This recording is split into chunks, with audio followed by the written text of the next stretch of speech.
Blessings, beloveds. Welcome back. Anastasia, Cosmic Astrologer with you guys, sharing some insights about the Virgo new moon that's going to occur on the 30th of August. So it's just around about 10 days away. Okay, where to begin? Well, first of all, let's just reorient ourselves with some of the core signatures that really describe the Virgo archetype. Before we do that, I guess it's important to bring into context that we've just come through, we're still currently in, but we're almost completed the Leo season, right? So we've had this enormous um, ability to access the creative divine downloads, if you like, with the Lion's Gate, which has been activated over the past few weeks. We've had all these planets in Leo. We had the Sun and Venus conjunct in Leo. We've just had an abundance of Leo energy, which I think has enabled us to download more pure creative streams pertaining to our own personal actualization and creativity. It is very self-orientated, though, I must say. That's the nature of Leo. That's the archetype of Leo.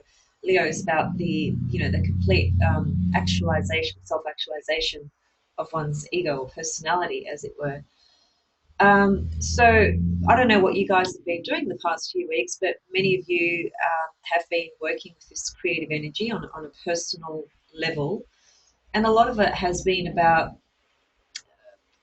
personally, connecting with this creative energy and feeling a sense of inspiration from it as well, in terms of what you wish to create in your own life path at the moment and moving forward. And as I said, from the Lionsgate access, the ability to have downloaded very specific um, spiritual insight or information, wisdom, that pertains to you on the evolutionary path you are on. As I explained in my previous video, the Lionsgate is there open for everyone. But does everybody receive the same thing? Of course not, because each person, soul, has their own individual unique path, and everyone is evolving at a different stage, at a different level in their life.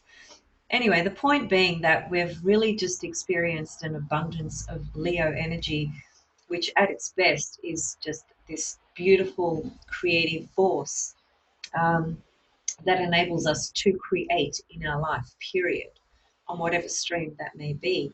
And of course, it also activates the heart center, the heart chakra.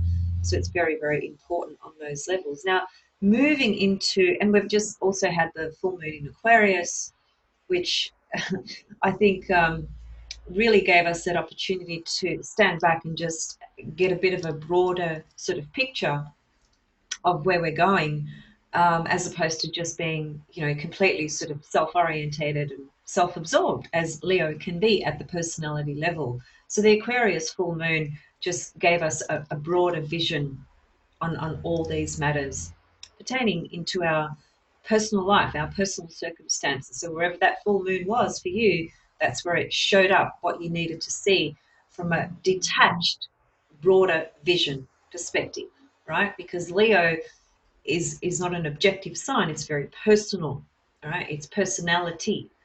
So it doesn't have that ability to see the broader picture and to take a detached position. That's why its polarity sign is Aquarius. And Aquarius helps us to do that. So stepping into a new moon now in the next week or so in the sign of Virgo, we've really reached a point for this year, really, when it comes to new moons, where we're now faced with the taking a step back, stripping back the ego, if you like. See, when it comes to Virgo, one of the key words for Virgo is denial.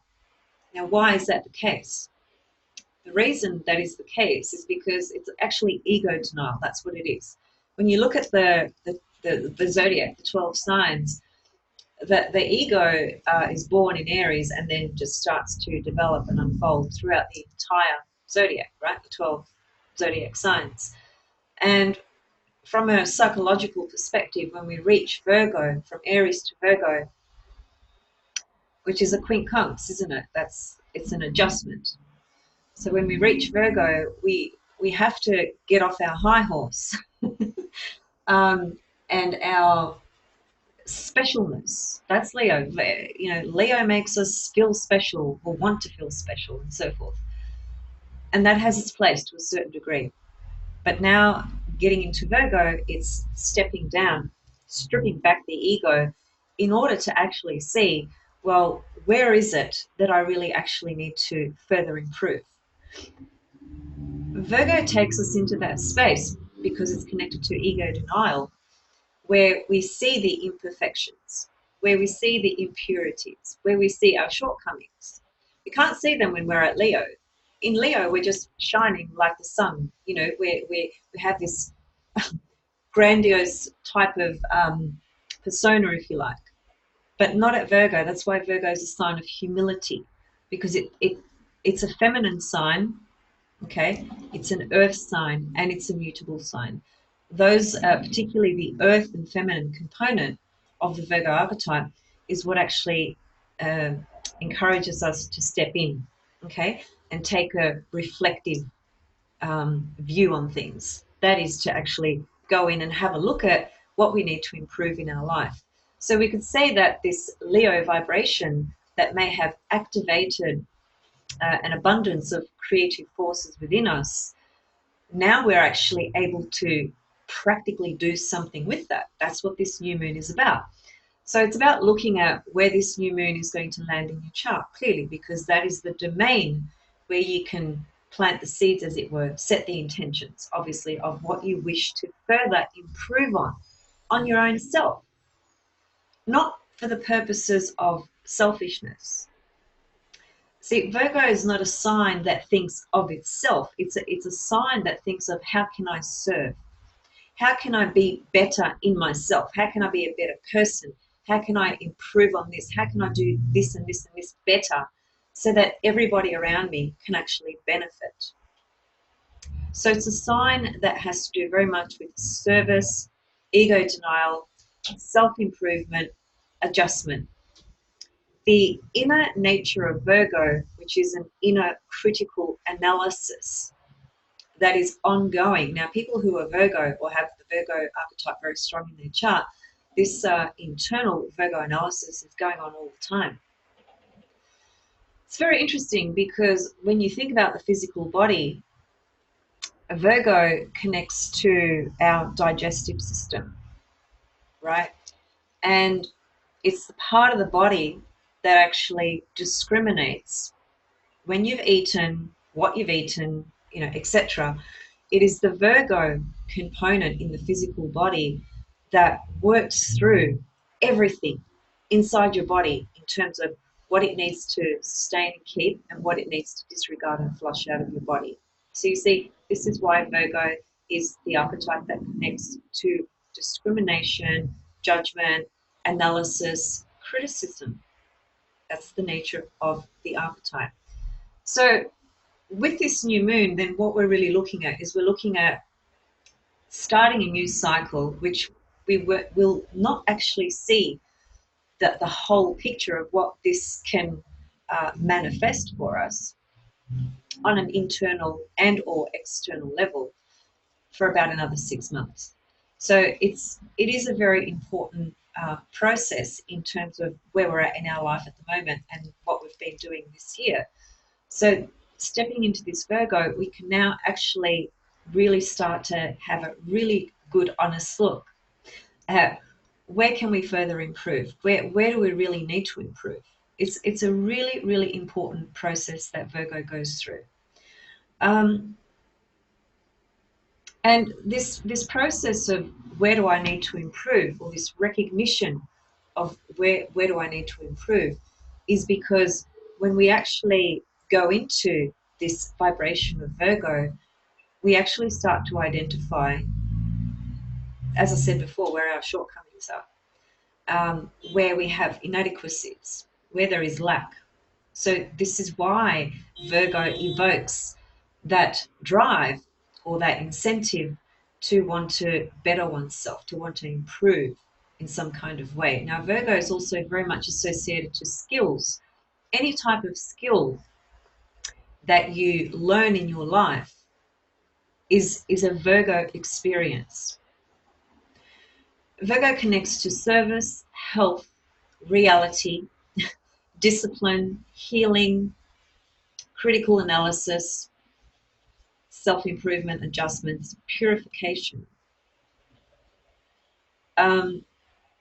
If Leo is a pyramid with the ego on top, Virgo is the part of the pyramid that flips the pyramid over and forces the ego to go to the bottom of the pyramid in order to have that sense of humility, right, as opposed to self-centeredness. So Virgo is a very, very important process in our evolution, in our development, in our ability to purify ourselves, to become better. Or another expression is to become the best version of ourselves, as it were. So this is a very important energy from that level. The type of critical self-analysis that Virgo produces is what gives us the ability to understand the nature of any type of crisis and adjustment that we need to undergo. And what do I mean by that? Virgo is a sign that represents crisis. It's crisis time. It's imagine Leo as this archetype and energy and vibration where you've just had this amazing time. You've just had so much fun. Let's use the analogy of a party, having a party at home. Party is the music, it's the dance, food, it's the company, it's, you know, the socializing, all of that, just having a ball. That's Leo. When that party finishes and it's over, the next step is the cleaning up, isn't it? It's the tidying up, cleaning up, putting everything back in its place, etc., etc. Well, that's Virgo. That's how vastly different these vibrations are. One is about the party and one is about the cleaning the mess up. So this is what takes us into that process in our consciousness, if you like, where we need to address honestly and openly, what do I need to clean up about my life, about myself? What do I need to further improve? What do I need to organize? What do I need to understand? And it is an earth energy, you know, the sun and the moon will be in Virgo. So it comes through this earthly experience in the sense of it has a real practical application to it. So we're not lost in the stars, so to speak. We have this sense that we have to get real about what we're doing. We have to get really serious and practical about what we're trying to create, how we're trying to create it. What do we need to rectify? What do we need to really understand internally within our own self in terms of where we're trying to release and purify, purge, self-centered perhaps type of attitudes or things like that. How can I be better so that I can be of better service to humanity, to the earth plane, right, to the mother goddess, earth. And it's interesting because during this new moon we have the sun, the moon, Venus, Mars, Mercury, and Juno. It's a stellium, you know, all these energies in the sign of Virgo, pointing us to having to get real about where we're at in our life. At the same time, we have Jupiter squaring Neptune, which we've had all year, and pretty much starts to come to an end around about October this year, so it's not too far away. And this is a bit of a background sort of theme, if you like, because that Jupiter square Neptune is ultimately, it's the process within that we are going through regards to what we believe and what is the ultimate truth. Because Jupiter is what we believe and Neptune is the ultimate truth. So there's been this internalized experience, new discoveries and tensions as well of what we thought, you know, was true or what we actually believed at one point. There's a clash between these two streams in our consciousness. It does produce a very idealistic, dreamy, type of space in having these large dreams and ideals and visions. But we have to get real with truth. We have to get back to, if we're going to take it from the point of view of evolutionary astrology, Jupiter in Sagittarius is bringing us back down to earth, because Sagittarius rules natural law. And the way the world is set up and has been for thousands of years, most of the people on the planet are not in tune with natural law. There's only a few people on the planet that really are. Some people have bits and pieces of it in their life, but because of the transition into the patriarchy, we have all been subjected to in our psyche, in our subconscious, we have these imprints of patriarchal law, which has nothing to do with natural law. Natural law pertains to the earth. That's why Sagittarius is a sign that connects to natural law. And even in esoteric astrology, Sagittarius is ruled by the earth. So we have to understand these broader, more esoteric right brain connections in order to get a feel for the bigger picture and meaning of things, as opposed to getting caught up in the Gemini world, which is overload of information that's actually meaningless. It doesn't actually serve a purpose. It just keeps the mind spinning down in the lower astral field, overloaded with information. That's unfortunately the downside of Gemini. But this Jupiter in Sagittarius squaring Neptune is helping us get clear on truth and natural law, and how we can bring that into our own life as best we can with the world we live in and the conditions that surround our life and so forth. So that's another background sort of theme that's going on with this new moon, because Jupiter is actually square this new moon, right? Virgo is square to Sagittarius, okay? So Jupiter being square this new moon is also bringing in the element of, Virgo, we've got to get real, we've got to get practical, we've got to face our own imperfections and impurities. And the Jupiter in Sagittarius squaring this new moon is saying, well, here's natural law. This is what natural law is about. How can you actually integrate that more into your life, into your consciousness? Because it's a new moon, naturally, this is a birthing sort of process or experience, or planting a seed. So it's not like when this new moon arrives, you're going to have this crystal clear awareness of these things I'm saying. The point, though, is that if you do listen to this now, you can have this in mind. So when that new moon comes up, if you are the sort of person that, you might be the sort of person that has particular rituals during new moons, a lot of people do. You might just be a very practical person and want to know where that new moon falls in your chart, so that you can do some practical work around that. And that's the idea here, to approach with a practical level of intentions of what you wish to improve on in your life. And that square to Jupiter is, think of that as intuition, okay? We cannot access Sagittarius or Jupiter with our left brain. We need to open our intuition. So the intuitive component of Jupiter in Sagittarius, which is squaring this Virgo, you have to allow your intuition to open so that you can receive the wisdom or insight or knowledge or understanding of, where is it that I need to get more connected to the natural way of things, natural order, natural law in my own life, right? And it's an intuitive message that will come to you. It's not a left brain, linear, logical receiving. So you have to really allow the intuition to come through. And probably even more important than that is trusting your own intuition. We have to trust our intuition.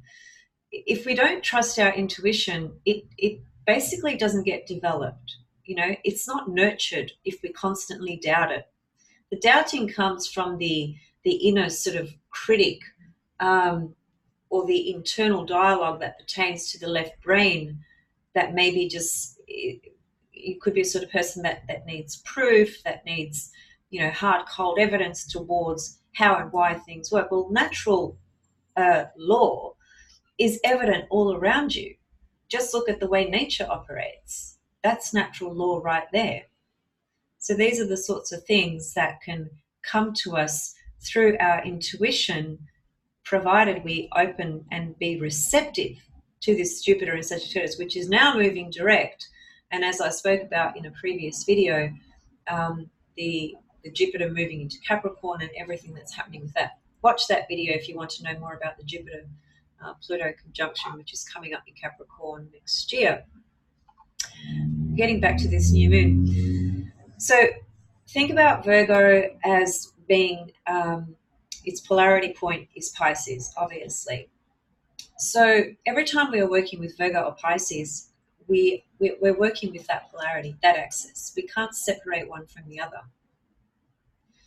So Virgo is very aware that there is something far greater that exists. It is aware of this of the divine, I suppose, is one way of putting it. It's really acutely aware that there's something bigger and greater that exists. That's the polarity of Pisces. That's what it brings in to the consciousness of Virgo.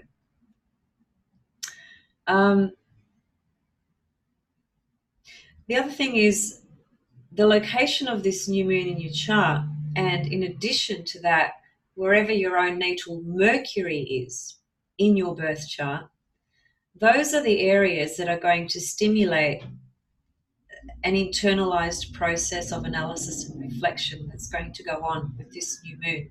So new moon in Virgo in the 6th house, that's obviously going to be a complete picture of the Virgo archetype experience as a new moon in your chart, if that's where it falls for you.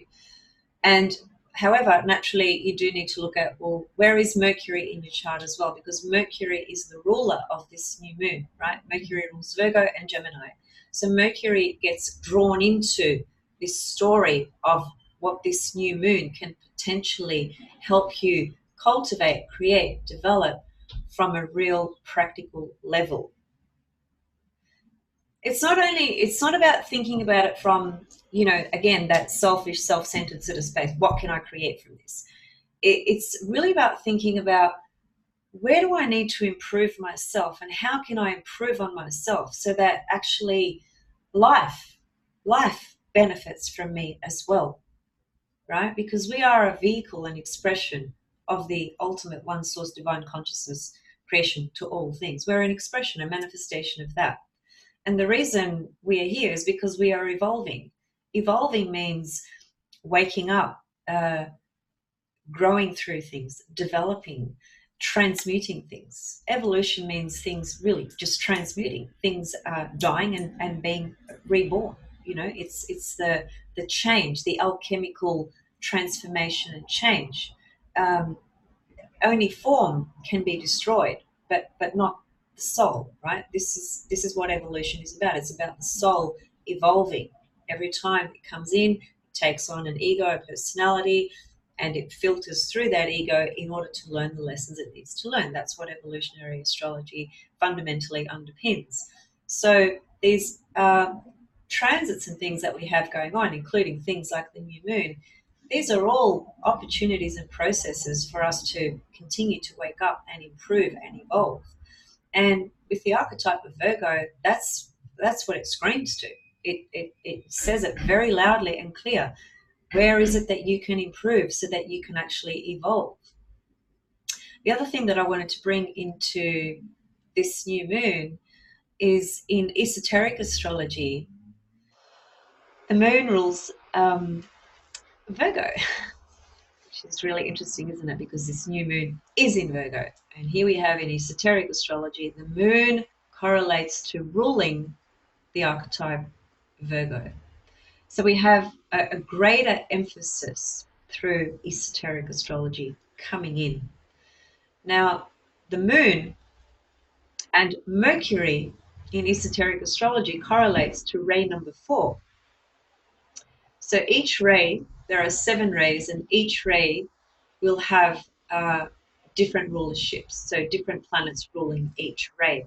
And ray number 4, which is actually harmony through conflict, and I'll explain what that means in a moment, is ruled by the moon and Mercury. And here we have this new moon in Virgo, and Mercury is conjunct this new moon as well in Virgo. So we have ray number 4 coming through very, very strongly in this new moon, which is very interesting to me because, see, ray number 4, in terms of chakras in our system, in our etheric body, the ray number 4 correlates to the heart center, the heart chakra. And ray number 4 is ultimately about balance.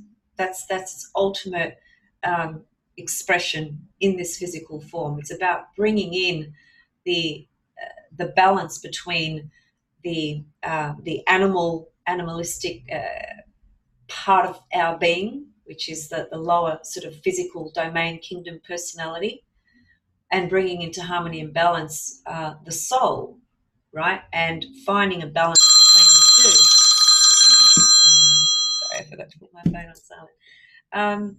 In order to basically to help the personality and soul align and to create this fusion of balance of those two worlds. So that heart center, heart chakra, that correlates with ray number 4, is sitting at the center of the 2 lower sort of chakras, if you like, lower astral chakras, and above it are the 3 higher centers. So you see the heart has such an important, the heart chakra has such an important place in this system because it actually helps harmonize and balance all these centers that exist in our etheric body. So that's what ray number 4 correlates to in terms of chakras. It's ruled by the moon and Mercury, as I said, and its ultimate purpose is to create harmony and balance. But because we are living in the physical and we are in a physical body, the conflict arises at the personality level because of the personality desires. And on a soul level, ray number 4 on a soul level is actually the divine artist. It's when you see an artist who, whether that's a dancer or an artist that uses various mediums to paint a picture, draw a picture, to create art in the various, in the myriad of ways that can be born. When you see something that has this absolute brilliance of balance and color that's so synthesized and balanced in a piece of art, that is ray number 4. So ray number 4 at the highest esoteric level is the divine artist coming through. And I've seen people who have ray number 4 as their soul ray or personality ray. They have something about them that's incredibly artistic. And if they're not a professional artist, as it were, then it filters through just in their physical world in terms of what their home looks like, the natural affinity and attunement they have to the world of color, and just being able to connect that so that it flows in this beautiful, harmonious and balanced way. So ray number 4 then, in terms of this particular new moon, actually opens up the ability for us to tune in through the moon, because the moon ruling Virgo on an esoteric level is also saying that the sign Virgo has it can act as a clairvoyant.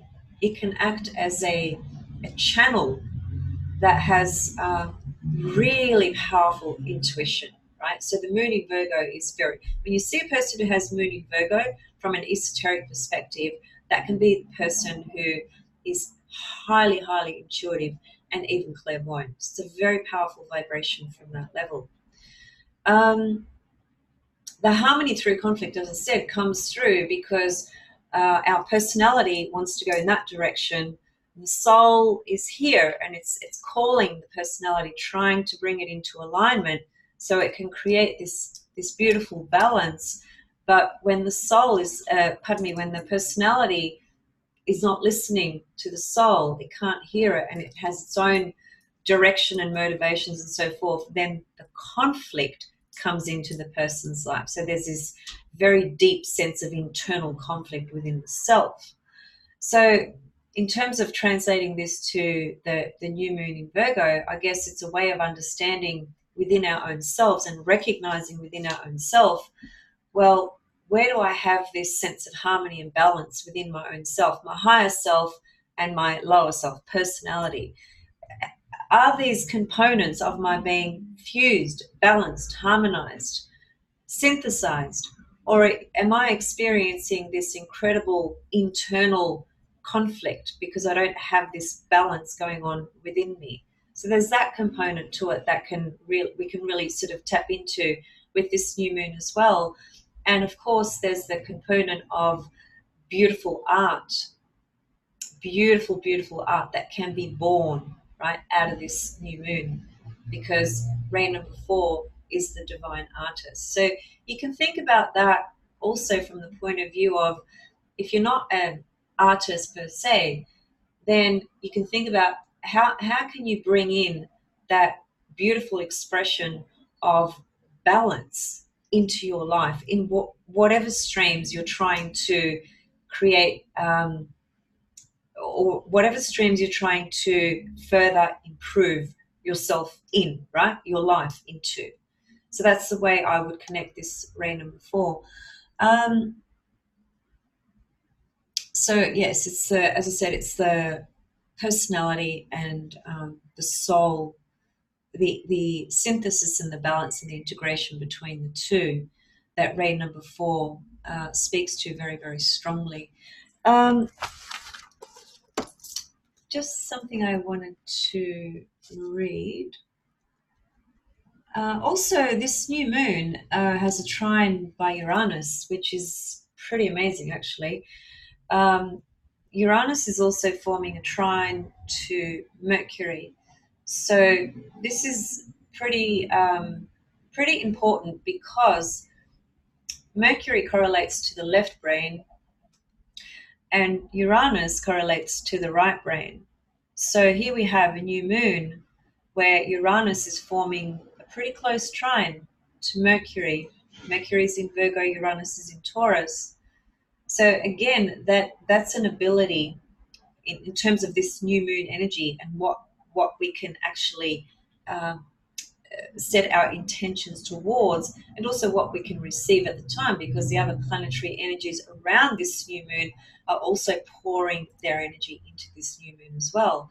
So Mercury trine Uranus is you could say it's a beautiful vibration where there can be such a natural flow and harmony between how your left brain is operating and how your right brain is operating, and the synthesis between the two. So in other words, allowing intuition to open up and to pour in new ideas, new wisdom, new understandings into your consciousness so that it can come through Mercury, left brain. And that's, again, just be aware that when it comes to these sorts of processes, especially when we're talking about intuition and messages coming through the Uranian archetype, they come in such a way into our consciousness that it appears sort of disjointed or disconnected.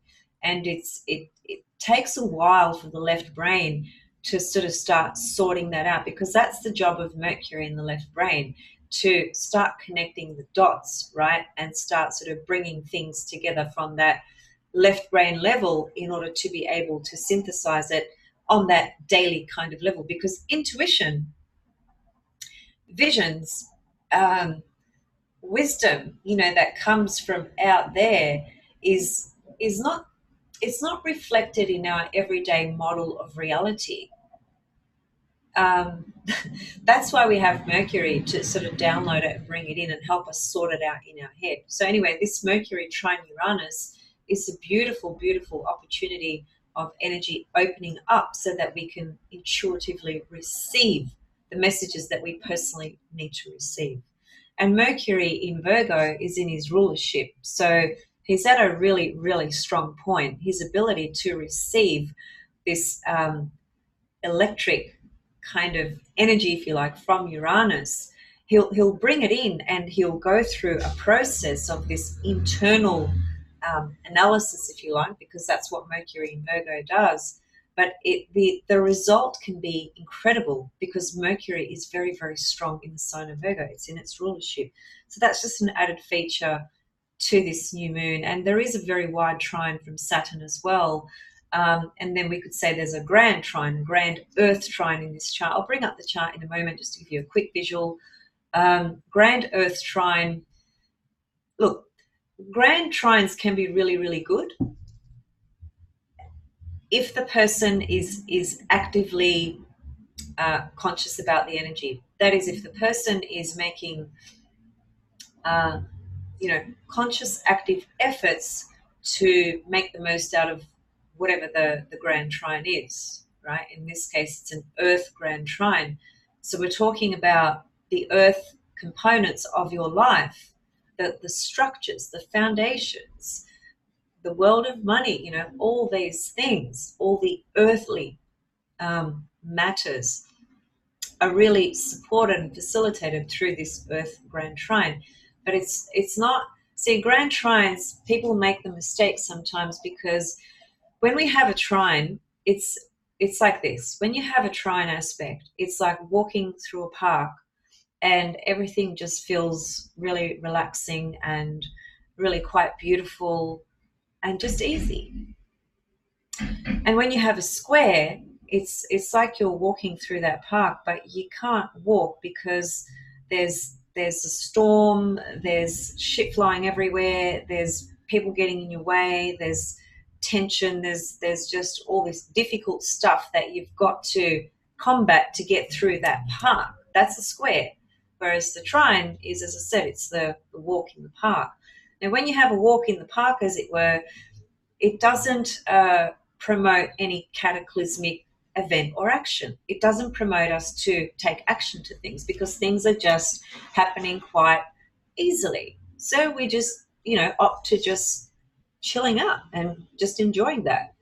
This is why squares, as difficult as they are the aspects that actually really promote serious growth, because they cause that inner friction and tension and dynamic energy, which pushes you to actually do something about a situation in your life.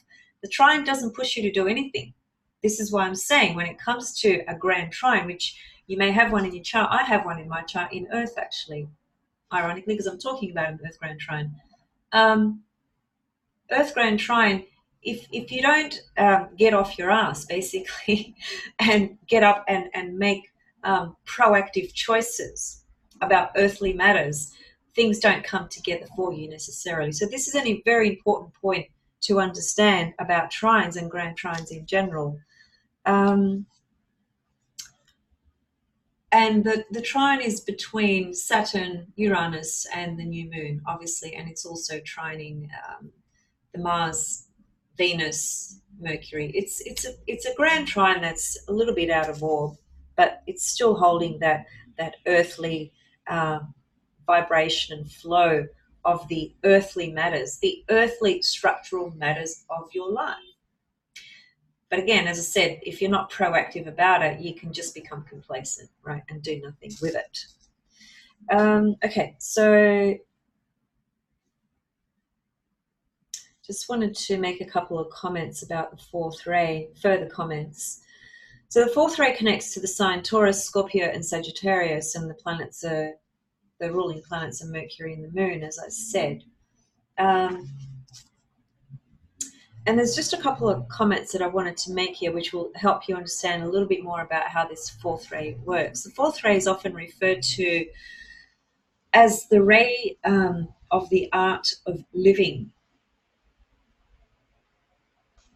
as it is in our daily human lives that we find those crises of reorientation that contrast our lower self with our higher self, leading us eventually to the path. It is little wonder then that the fourth ray is the ray of the disciple, and that the primary sign associated with its expression is Scorpio, the sign of death, transformation, and rebirth. The Sagittarius component, connecting to the fourth ray, is also about the path to discipleship. This particular sign of duality personifies the struggle to align the higher mind and its philosophical aspirations with the very human urge to explore the sensory nature of our physical world. The resolution of this conflict, indeed, this is one of the main purposes of the fourth ray energy and its accompanying life experiences, produces the one-pointed disciple.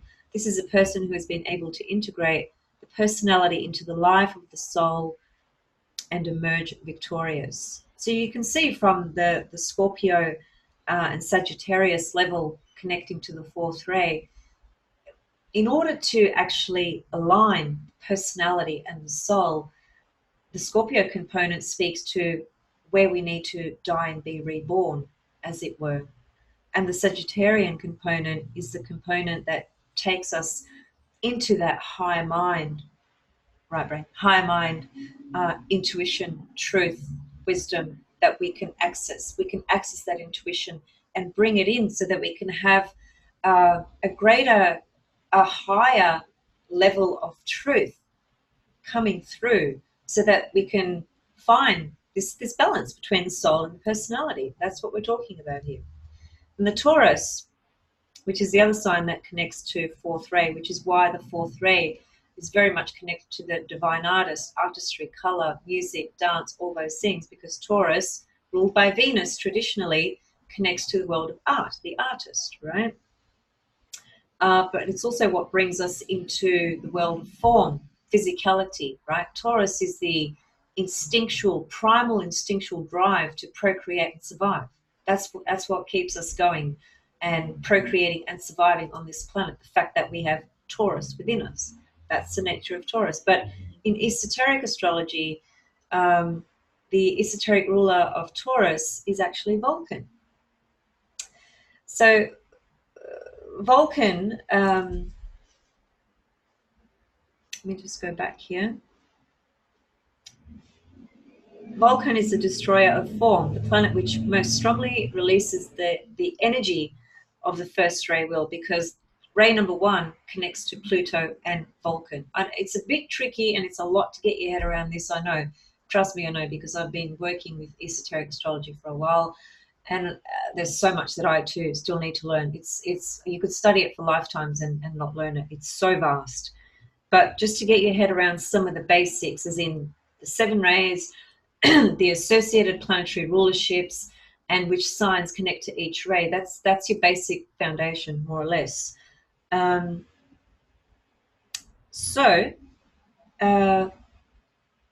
It is the creation of the various forms of life and the ultimate release of consciousness from them that constitutes the lessons of daily living. It is from these conflicts that the individual learns the proper relationship between energy and form. This is fourth ray, and this is what this new moon is about. It's connected specifically to ray number 4. Just a couple more comments here. As the fourth ray is a blend of rays 1 and 2, this lesson is not only most appropriate, but is also inherent in its nature. Just a couple more comments. The fourth ray connects to the plane of buddhi, or intuition, buddhi, B-U-D-D-H-I, which allows humankind to evolve to a place in which the intellect is transcended by a far deeper attunement and understanding of life. It is, after all, the development of intuition that allows the individual to perceive the essential energy of life contained within appearance, so that he's not blinded by the material manifestations in front of his eyes. This quality of perception can only come through his struggles to grow.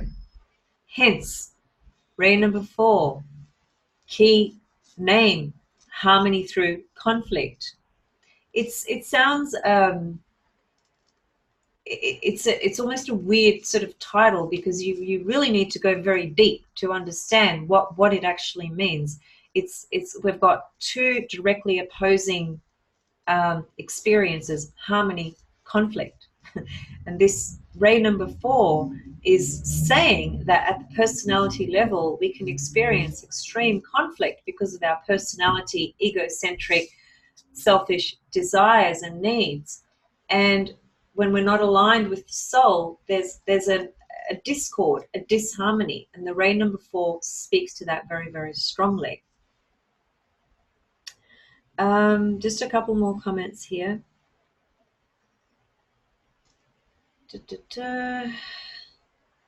Actually, no, that's the main sort of comments I wanted to read. So just to recap, this new moon in Virgo has brought us to a point at this stage in our life where we have the opportunity to really, really consider, really honestly consider, where do we really need to improve in our life? If I strip back all my egocentric, self-importance, blah, blah, blah, layers, at the heart, at the core, see what happens is this: Leo, because it creates this specialness and grandiose sort of self-importance, it's an overinflated ego at worst. At best, it's a beautiful heart-centered vibration and energy, and creative juices at the most highest possible level. When we get to Virgo, part of the reason that Virgo is constantly busy is because there's this experience of an internal emptiness when it comes to the archetype of Virgo. It's like a void. And the Virgo archetype needs to sort of compensate for that. So what does it do? It because it's so driven by doing, creating, working, service, making things better, changing things, adjusting. It's very motivated by those characteristics, because that is the archetype of Virgo, amongst many, many other levels to Virgo as well, by the way. But this sort of internal sense of emptiness, when one cannot sit with that emptiness, then one is just going to project the energy out there and just get busy, because it basically enables a person to avoid feeling this emptiness. This emptiness correlates to you could say, the part of our being that is still becoming, because we are always becoming, and the zodiac reflects that, right? And in Virgo, there's this huge kind of realization of our imperfections, and how much more we really need to work on our own self. And again, that comes back to, by working on my own self, by improving my own self, I'm actually improving the state of the world as well. So it has a collective impact. Our little choices and experiences that we think, are just things that I'm doing myself, doesn't impact. Well, it does. Everything impacts everything, because everything is connected. We just can't see it from our left brain. To see these larger pictures, even when we're going back into history, we need to go into our right brain to access even the possibility and understanding of these things. We've got to get out of this little self. And we've really got to align soul, personality. There's got to be a synthesis. There's got to be a union, or we are just going to continuously experience this split, struggle, imbalance, conflict, and so forth. So this new moon can really shift your awareness if you are prepared to work on these sorts of levels. You may hear this and think, I can't resonate with this. That's fine. It's this isn't for everyone, but if it is for you, then I want you to know that this new moon is very, very special for these reasons that I've stated. It contains a beautiful, beautiful, powerful energy, but it requires the work. You, we can't we can't transmute, transform, self-improve, evolve if we're not willing to look at stuff or let go of shit. If I can just be a little bit direct. Yeah, so I think I'll complete this video there. And I was going to just quickly show you guys the chart. So if I can just do that, even though I've pretty much finished what I wanted to say. So that's the chart for the new moon. As you can see here, we have a stellium. A stellium just means that we have a bunch of planets all, side by side. It's a very powerful stellium in Virgo. So, one other thing, I guess, is looking at this from the point of view of, because the polarity is Pisces and we have Neptune in Pisces, we're really faced with the parts within us that are pure, Pisces, Neptune, and Virgo, that are still becoming, right? This is why Virgo is associated to imperfection, because it's literally at that halfway point of the entire zodiac. So it's only formed and developed halfway. And as it's come to this point, it has this realization of, there's still a lot more for me to do. There's still a lot that I need to learn. There's still in so many ways that I need to evolve. And that connects to the imperfections that we recognize in ourselves, right? The other thing is Juno, just very, very quickly, because I do want to complete this video for today. Juno is the asteroid goddess who was, she's a triple moon goddess. She's the goddess of marriage, commitment, loyalty. She was the wife of Zeus, the planet Jupiter. Her pathology is usually quite difficult, based on her mythology and her experience with Zeus. The strong points are that she stands for the principle of commitment and loyalty, right?